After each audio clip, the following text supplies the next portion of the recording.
Hello friends, स्वागत है आप सबका हमारे यूट्यूब चैनल द वैदिक गुरुज में। आज वैदिक गुरुज क्लास 10th के बच्चों के लिए, हिंदी मीडियम स्टूडेंट्स के लिए एनसीईआरटी बुक का 8 चैप्टर पहली प्रश्नावली 8.1 इसके पहले 5 सवाल हमने आपको दिखाए थे पिछले वीडियो में। आज हम शुरू करेंगे छठे सवाल से।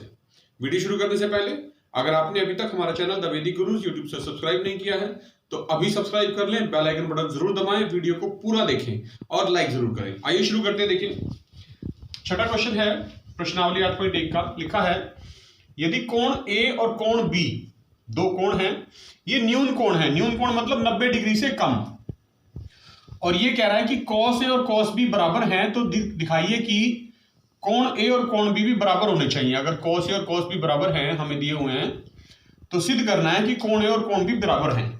तो देखिए हमने दो त्रिभुज बना लिए हैं यहाँ पर। एक त्रिभुज का नाम है APQ और दूसरे का है BCD। यहां पर हमने कोण P पे 90 डिग्री का कोण बना लिया और यहां पर कोण C का 90 डिग्री का कोण। ये कोण A न्यून कोण है 90 डिग्री से कम, इसको मान के चलेंगे, और दूसरा कोण B लेना है हमने दूसरी त्रिभुज का। ठीक है, और आपको पता है जो भी कोण हम लेते हैं उसके सामने वाली जो भुजा होती है वो क्या होती है? लंब। ये बनेगा आधार दूसरी भुजा, और जो सबसे लंबी भुजा होती है त्रिभुज की वो होती है कर्ण। इसी प्रकार कोण B में भी इसके सामने वाली जो भुजा है उसको बोलेंगे लंब, ये आधार, और जो सबसे लंबी भुजा है त्रिभुज की वो होगी कर्ण। ठीक है, हमें जो दिया हुआ है सबसे पहले वो लिखेंगे। दिया है, हमें दिया है cos A बराबर cos B। cos A और cos B दोनों बराबर हैं, तो cos A जो है वो कोण A इस त्रिभुज का आएगा APQ का। cos A क्या होता है? cos का फार्मूला होता है आधार बटे कर्ण, और यहां पर भी इधर भी आधार बटे कर्ण। आपको पता है त्रिभुज अलग अलग है, तो cos A जो है इस त्रिभुज में से आएगा APQ में से। आधार है AP और कर्ण है AQ बराबर cos B इस वाली त्रिभुज में से आएगा। आधार है BC और कर्ण है BD। तो इस प्रकार हमने लिख लिया। अब ये BC को और AQ को इंटरचेंज कर देते हैं, मतलब BC को नीचे ले आएंगे, AQ को ऊपर ले जाएंगे, तो हमारे पास आ जाएगा AP बटा BC बराबर, ये AQ ऊपर चला जाएगा, यहां पर AQ बटे BD। ये आ गया है। इसको हम मान लेंगे K के बराबर। अब लिख देंगे यहां पर, मान लीजिए मैं लिख रहा हूं AP बटा BC बराबर AQ बटा BD बराबर K। कोई भी वास्तविक संख्या है कि उसके बराबर मान लिया। तो जब AP का मान निकालेंगे यहां से, तो ये जो BC है ये इस K के साथ गुणा हो जाएगा, यानी K गुणा BC बनेगा। और जो AQ है, ये जो AQ लिखा है यहां पर, लिख देते हैं यहां पर AQ, इसके नीचे वाला BD भी यहां K से गुणा हो जाएगा, तो ये बन जाएगा K गुणा BD। तो ये AP और AQ के मान निकाल लिए हमने यहां से। अब देखिए इस त्रिभुज में हमने AP का मान निकाल लिया और AQ का निकाल लिया, PQ का बचा है। तो PQ और CD ये दो मान हम निकालेंगे। देखिए कैसे, सबसे पहले लिखेंगे त्रिभुज APQ में, त्रिभुज APQ में पाइथागोरस प्रमेय द्वारा, पाइथागोरस प्रमेय द्वारा क्या कहता है पाइथागोरस प्रमेय? पाइथागोरस प्रमेय कहता है कर्ण का वर्ग बराबर आधार का वर्ग जमा लंब का वर्ग होता है। ये हमारा पाइथागोरस प्रमेय है। इसमें कर्ण देखिए, त्रिभुज APQ की बात कर रहे हैं, कर्ण AQ है, AQ का वर्ग, आधार AP है, AP का वर्ग, और जो लंब है वो है PQ, PQ का वर्ग। यहां से हम इस PQ लंब का मान निकालेंगे। कैसे? ये AP इधर आ जाएगा, तो AQ का वर्ग माइनस AP का वर्ग बराबर PQ का वर्ग। तो PQ का मान निकालना है, तो ये जो वर्ग है इधर आके वर्गमूल बन जाएगा, AQ का वर्ग माइनस AP का वर्ग। AQ और AP का मान हमने ये निकाल रखा है। AQ का मान है K गुना BD और AP का मान है K गुना BC। ये दोनों मान हमने यहां रखने हैं इसके अंदर। AQ की जगह में लिख रहा हूं K Guna BD minus A P की जगह लिख रहा हूं के गुना बी सी।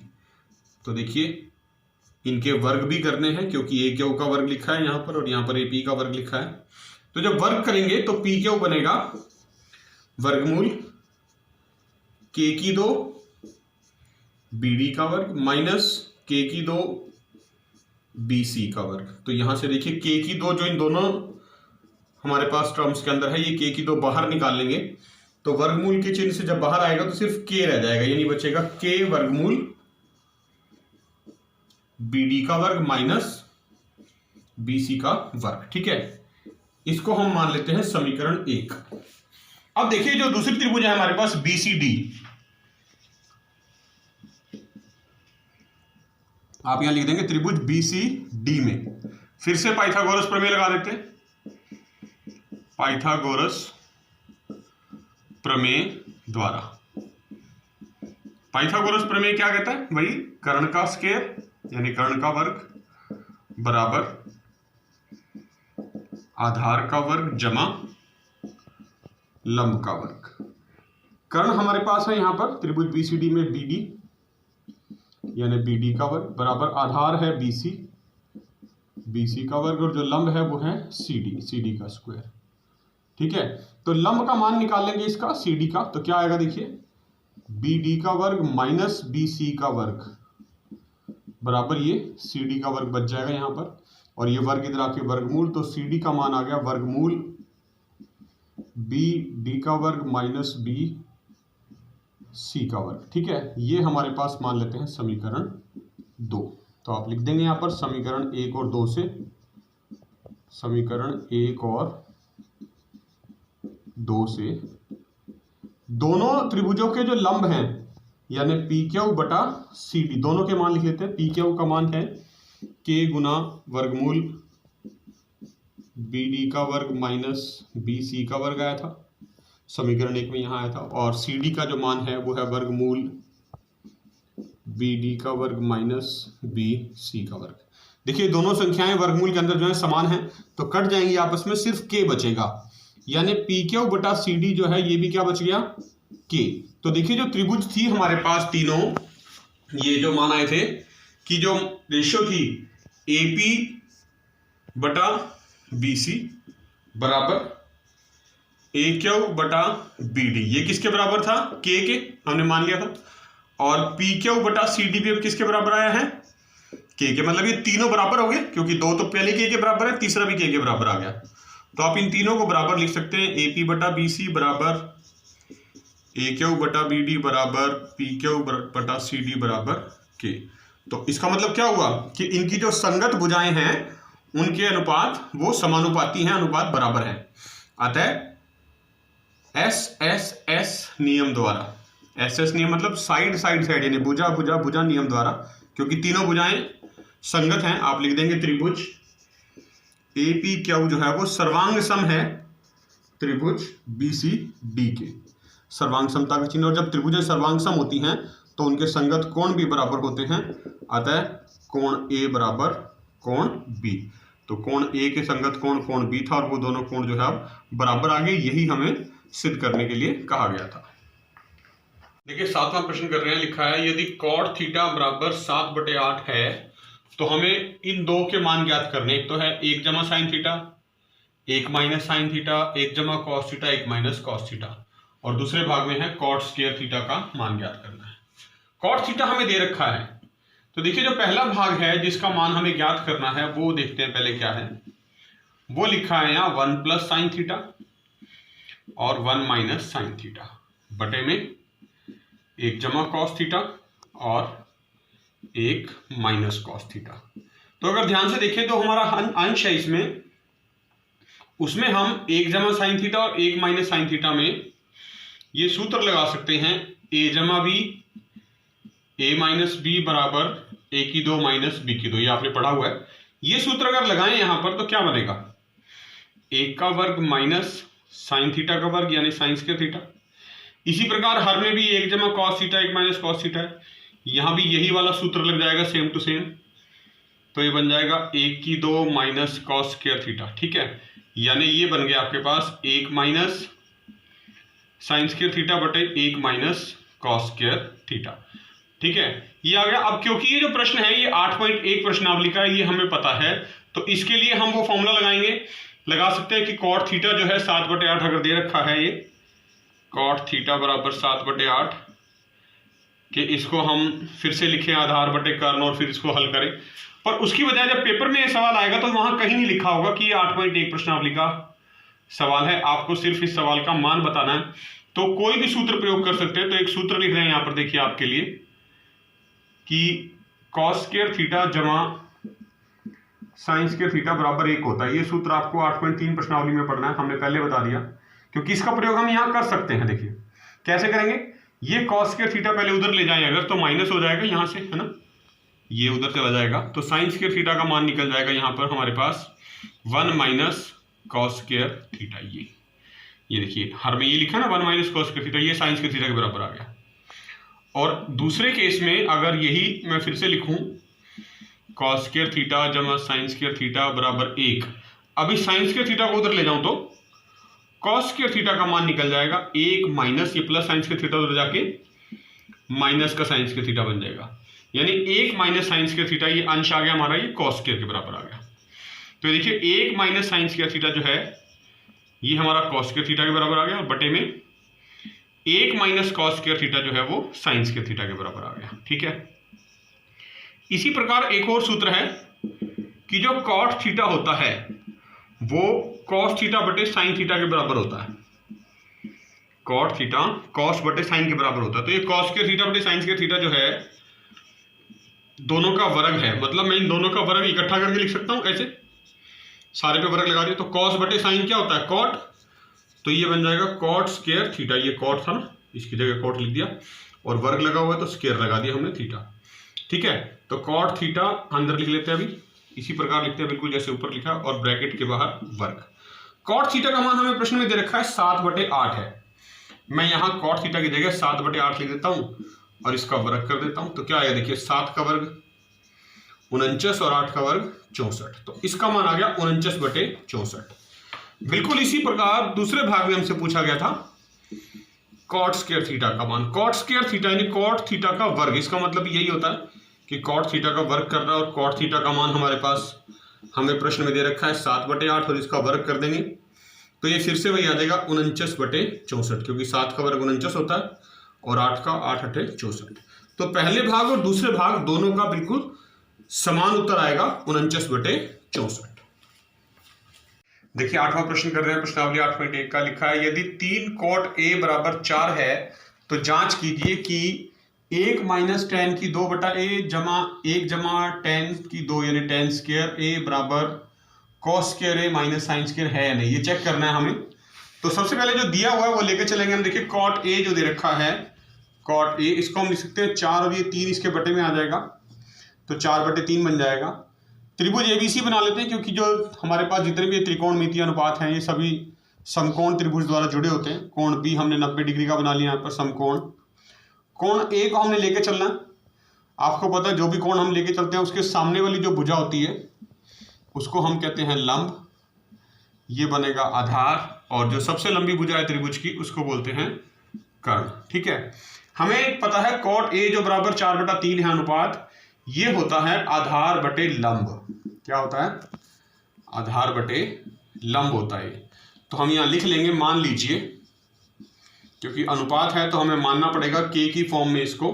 जो आधार है, आधार हमने त्रिभुज में AB लिखा है वो, इसको हम मान लेंगे बराबर 4k, अंश में 4 है, और जो लंब है हमारे पास जिसको हमने त्रिभुज में BC से लिखा है वो हम मान लेते हैं 3k। यहाँ पर k जो है वो कोई भी वास्तविक संख्या लिख लेंगे आप, जहाँ k जो है वो एक वास्तविक संख्या है, मैं लिख देता हूँ, जहाँ k एक वास्तविक संख्या है,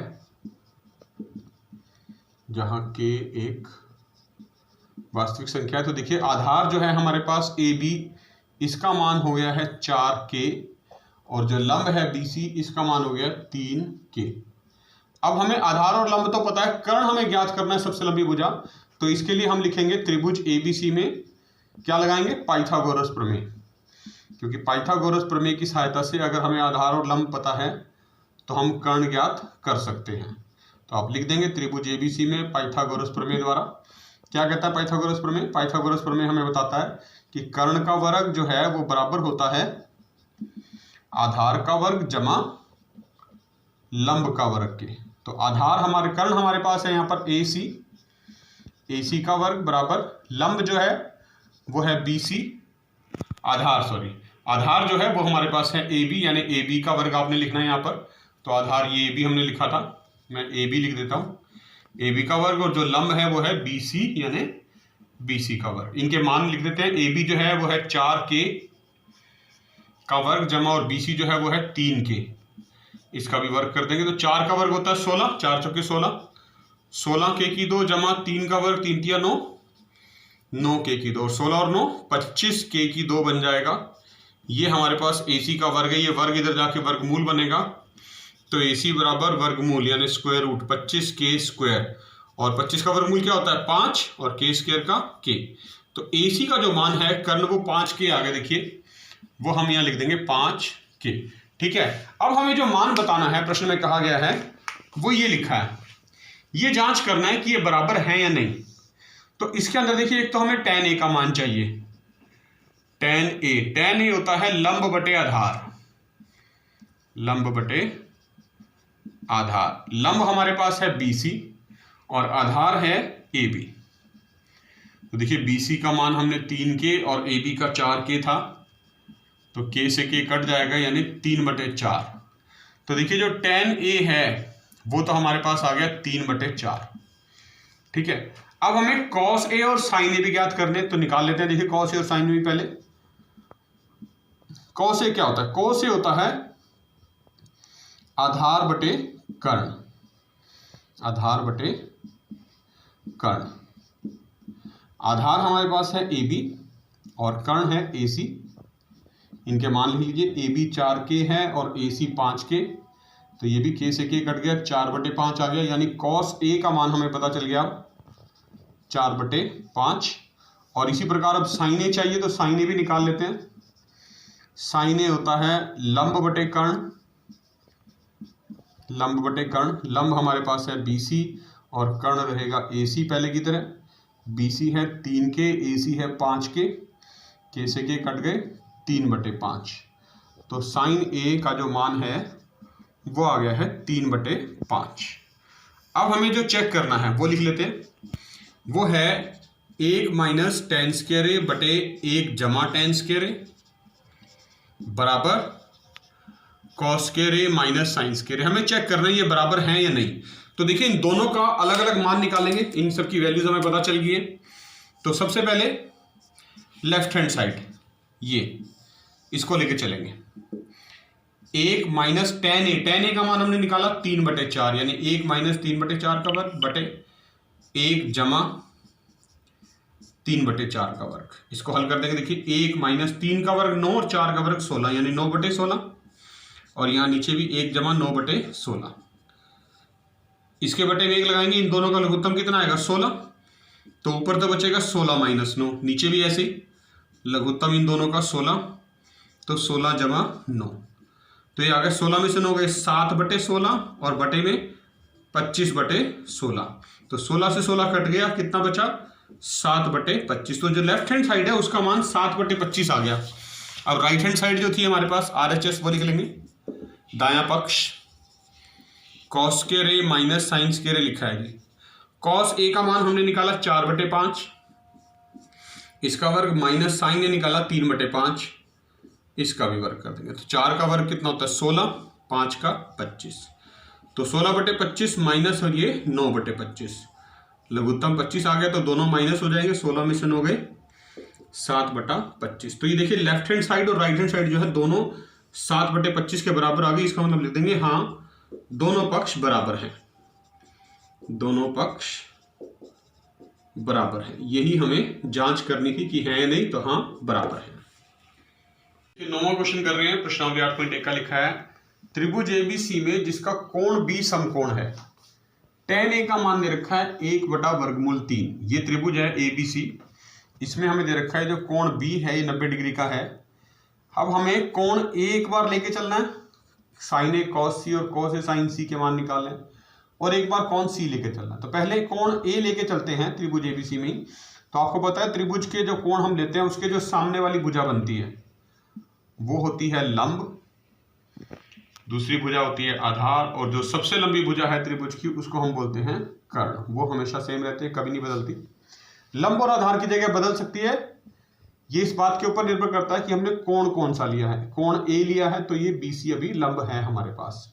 हमें दिया हुआ क्या है, यहां लिख लेते हैं, दिया है टेंजेंट ए, यानी tan ए जो है वो 1/√3 दे रखा है। अब tan होता क्या है, tan होता है लंब बटे आधार। आपको पता है लंब बटे आधार जब होता है तो हम मान लेंगे, मान लीजिए, क्योंकि अनुपात दे रखा है, एग्जैक्ट मेजरमेंट नहीं है। लंब जो है वो है हमारे पास यहाँ BC है बराबर 1 के लिख लेंगे K के रूप में, और दूसरा जो हर है हमारा वो है आधार। तो मैं यहाँ लिख देता हूँ आधार, वो हमारा ये AB बनेगा, ये हर है हमारा तो इसको लिख लेंगे √3 के। तो लंब और आधार हमें पता चल गया। देखिए आधार है √3 के और लंब है 1 के। तो कर्ण ज्ञात करना है तो आप लिख लेंगे त्रिभुज ABC में पाइथागोरस प्रमेय द्वारा, पाइथागोरस प्रमेय की सहायता से अगर हमें लंब और आधार पता है तो कर्ण ज्ञात कर सकते हैं। तो आप यहाँ लिख देंगे पाइथागोरस प्रमेय द्वारा हमने लिख दिया है कर्ण जो है उसका वर्ग बराबर किसके होता है, लंब का वर्ग जमा आधार का वर्ग। ठीक है, इनके मान लिख देने बस। कर्ण हमारे पास है AC का वर्ग, लंब है BC का वर्ग, और आधार है AB यानी AB का वर्ग। तो AC का वर्ग हमें ज्ञात करना है, कर्ण BC हमने मान लिया था 1 के स्क्वायर कर देंगे वर्ग, और AB आधार हमने मान लिया था √3 के वर्ग कर देंगे। तो AC का जो स्क्वायर है, AC का वर्ग वो आ जाएगा 1 के की 2, क्योंकि 1 का स्क्वायर 1 होता है, और √3 का स्क्वायर करना है तो स्क्वायर से √3 का निशान कट जाएगा, सिर्फ 3 के की 2 आ जाएगा। तो ये जमा हो जाएंगे, 1 और 3 4 होता है। AC का वर्ग आ गया 4 के की 2, यानी जो ये वर्ग है AC का इधर जाके वर्गमूल बन जाएगा 4 के की 2, और 4 का वर्गमूल 2 के रह जाएगा यहाँ पर।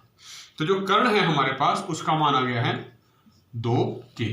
तो अब देखिए त्रिभुज ABC में हमें लंब आधार और कर्ण तीनों पता है, तो हमें जो मान लिखने हैं, एक तो लिखना है साइन A का। साइन A होता है लंब बटे कर्ण।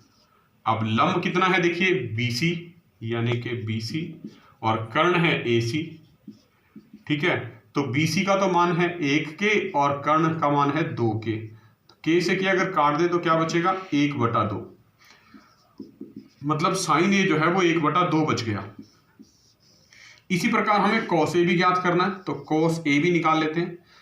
cos A होता है आधार बटे कर्ण, आधार बटे कर्ण, और आधार है इस बार AB कोण A के लिए, और कर्ण हमारे पास वही रहेगा AC, ये बदलेगा नहीं। तो AB का मान है √3 के और AC का मान है 2 के, K से K कट गए, तो cos A हमारे पास बच गया √3/2। ये तो हमने कोण A के लिए दोनों निकाल लिए, साइन A और cos A। अब हमें बात करनी है कोण C की, क्योंकि हमें साइन C और cos C भी निकालने हैं। तो जब कोण C लेंगे तो क्या होगा, कोण के सामने वाली भुजा, यानी इस बार ये जो हमने आधार लिखा था इसके सामने वाली भुजा AB, अभी आधार नहीं रहेगा, ये लंब बन जाएगा, इसलिए मैंने इसको लाल रंग से लिख दिया है, लंब बन जाएगा, और दूसरी भुजा जो है ये कर्ण बन जाएगी। क्यों बन गया ऐसा, क्योंकि हमने अब कोण C ले लिया है। तो कोण C के सामने वाली भुजा लंब है और दूसरी भुजा कर्ण नहीं, सॉरी आधार लिखेंगे इसको। कर्ण तो जो है हमेशा सेम रहता है, कभी नहीं बदलता। सबसे लंबी भुजा समकोण त्रिभुज की जो होती है उसको कर्ण बोलते हैं। तो लंब है ये, आधार है। अब हमें ज्ञात करने हैं साइन C और cos C। तो देखिए मैं लिख रहा हूं साइन C लंब बटे कर्ण। अब लंब बन गया है हमारे पास AB, कर्ण AC ही रहेगा, ए बी का मान वर्गमूल 3 के, ए सी का मान 2 के से के काट देंगे, वर्गमूल 3/2। और कॉस सी होता है आधार बटे कर्ण। आधार हमारे पास है आपकी बार बी सी और कर्ण ए सी हमेशा की तरह सेम रहेगा।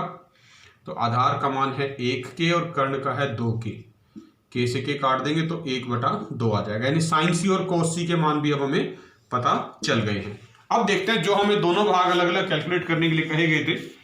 पहले भाग में हमें निकालने के लिए कहा गया था कि साइन ए कोस सी जमा कोस ए साइन सी के मान ज्ञात कीजिए। तो साइन ए का मान हमने निकाला, भी लिख देता हूं मैं यहां पर, फिर से चारों लिख देता हूं। साइन ए हमारे पास आया है 1/2, कोस ए हमारे पास आया है वर्गमूल 3/2 और साइन सी हमारे पास आया है वर्गमूल 3/2 और कॉस सी हमारे पास आया है 1/2। ये मान हमने यहां रखने हैं इस प्रश्न के अंदर। साइन ए की जगह 1/2 लिख रहा हूं, देखिए, गुना में कॉस सी की जगह 1/2 जमा कॉस ए वर्गमूल 3/2 गुना साइन सी भी वर्गमूल 3/2। तो जब हल करेंगे देखिए 1 गुना 1 1 और 2 दूनी 4 जमा वर्गमूल 3 को वर्गमूल 3 से गुना करेंगे 3 आ जाएगा और 2 दूनी 4, यानी 1/4 जमा 3/4 लघुत्तम 4 आ गया। 1 जमा 3 ये हो गया जी 4/4। काट दीजिए 4 से 4, 1 बचेगा। तो इसका मतलब क्या हुआ, जो पहला भाग है उसका मान आ गया 1। ठीक है, अब बात करते हैं दूसरे भाग की। दूसरे भाग में हमें ज्ञात करने के लिए कहा गया था cos A cos C minus sign A sign C. Cos A का मान फिर से देखिए भाई, वर्गमूल 3/2 गुना कॉस सी का मान 1/2 माइनस साइन ए का मान 1/2 गुना साइन सी का मान वर्गमूल 3/2। इनको भी गुना करेंगे, वर्गमूल 3 गुना 1 वर्गमूल 3 और 2 दूनी 4 माइनस ये भी 1 गुना वर्गमूल 3 और बटे में 2 दूनी 4। देखिए वर्गमूल 3/4 ये प्लस का और ये माइनस का कट जाएंगे, यानी बचेगा आंसर 0। तो दूसरे भाग का उत्तर 0 है और पहले भाग का उत्तर 1 आया था। देखिए 10वां प्रश्न कर रहे हैं, प्रश्नावली 8.1 का लिखा है त्रिभुज पी क्यू आर में जिसका कोण क्यू समकोण है। ये त्रिभुज है पी क्यू आर, ये कोण क्यू समकोण है, मतलब 90 डिग्री का है। हमें पी आर और क्यू आर का जो जोड़ है, इन दोनों का इकट्ठा जोड़ 25 सेंटीमीटर दे रखा है और पी क्यू जो भुजा है वो 5 सेंटीमीटर दे रखी है। मतलब हमें अब एग्जैक्ट लंबाई पता है कि आधार की कितनी है, क्योंकि हमें पता कोण पी लेना है। तो पी के सामने वाली जो भुजा है इसको लंब बोलेंगे, ये भुजा आधार बनेगी और जो सबसे लंबी भुजा है ये कर्ण होगी। ठीक है, आधार हमें दे रखा है 5 सेंटीमीटर। प्रश्न में दिया हुआ है पी आर जमा क्यू आर जो है वो 25 सेंटीमीटर है। अगर हम ये मान लें, यहां लिख लें कि जब मान लीजिए जो लंब है हमारे पास, लंब यानी कि क्यू आर वो x सेंटीमीटर है, तो पी आर जमा क्यू आर को हमने मान लिया x, तो क्यू आर की जगह पे लिख देंगे x बराबर 25 था।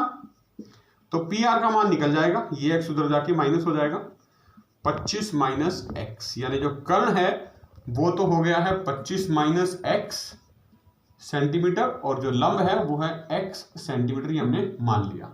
अब त्रिभुज की तीनों भुजाएं हमें पता है, आधार लंब और कर्ण, लेकिन x है तो x का मान याद करना है। तो क्या करेंगे, फिर से लिखेंगे त्रिभुज पी क्यू आर में, त्रिभुज पी क्यू आर में पाइथागोरस प्रमेय द्वारा, पाइथागोरस प्रमेय द्वारा, पाइथागोरस प्रमेय की सहायता से आप लंब आधार कर्ण ज्ञात कर सकते हैं। पाइथागोरस प्रमेय क्या होता है, कर्ण का वर्ग बराबर आधार का वर्ग जमा लंब का वर्ग। ठीक है, ये हमारा पाइथागोरस प्रमेय है। इसके अंदर हम इनके मान रख देंगे। कर्ण देखिए कितना है हमारे पास, 25 माइनस एक्स था यहाँ, तो हम लिख देंगे 25 माइनस एक्स का वर्ग बराबर आधार 5 सेंटीमीटर है, 5 का वर्ग लंब हमने x मान लिया था तो x का वर्ग। तो देखिए 25 माइनस एक्स में अब हमने यहाँ सूत्र प्रयोग करना है, a माइनस बी की 2। क्या सूत्र था, a की 2 जमा b की 2 माइनस 2ab। ठीक है, तो ये देखिए 25 का वर्ग जमा x का वर्ग माइनस 2 गुना 25 गुना x 2ab बराबर 5 का वर्ग 25 और जमा x की 2। 25 का वर्ग 25 गुना 25 625 जमा x की 2 माइनस 25 गुना 50x बराबर 25 जमा x की 2।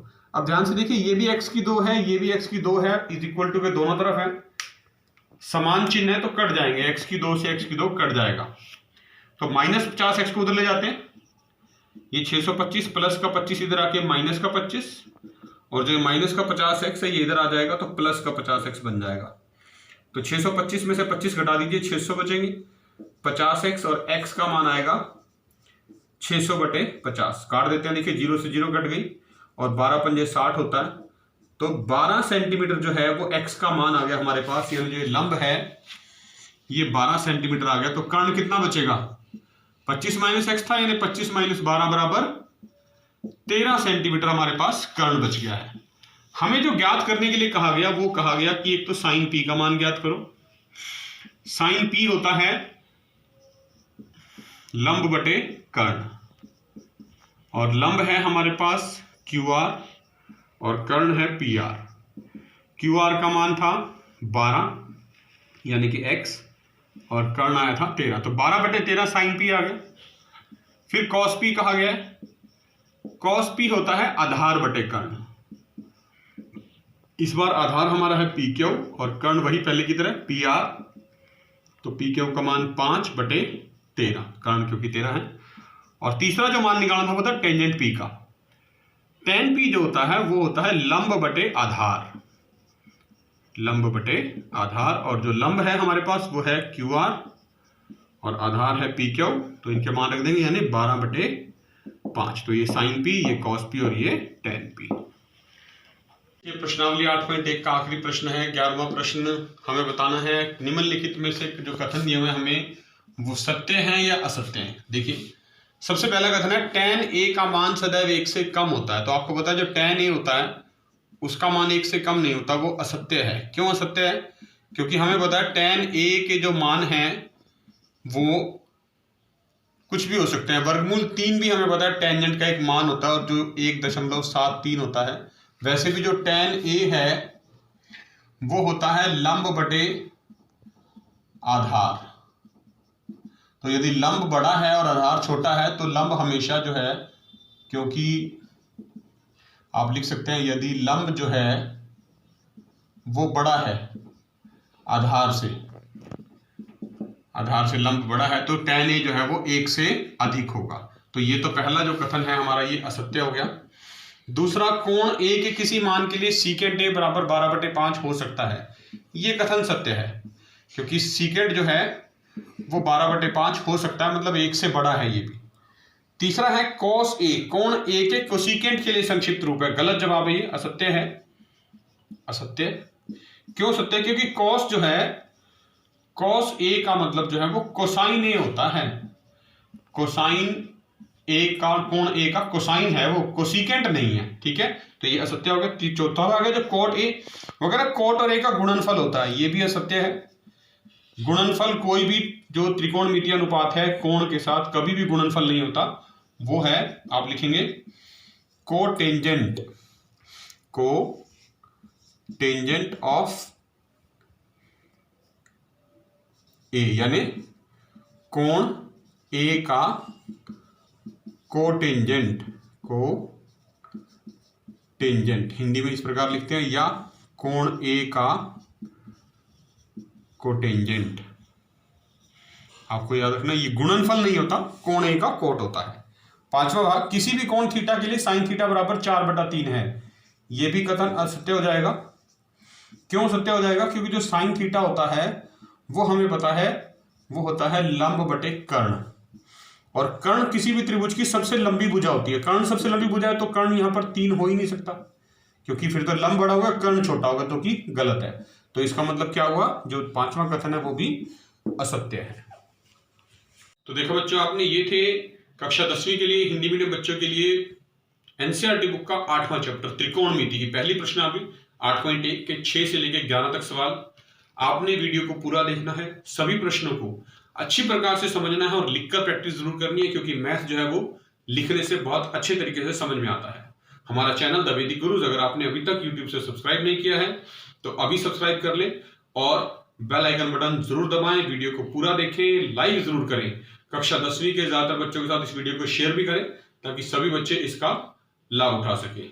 आपसे हमारी एक ही रिक्वेस्ट है, वैदिक गुरुज के साथ हमेशा जुड़े रहिए और खूब मन लगा के पढ़िए। हम बहुत जल्द नई वीडियोस के साथ फिर मिलेंगे। तब तक के लिए अपना ध्यान रखिए और फिर से खूब मन लगा के पढ़िए। Thank you.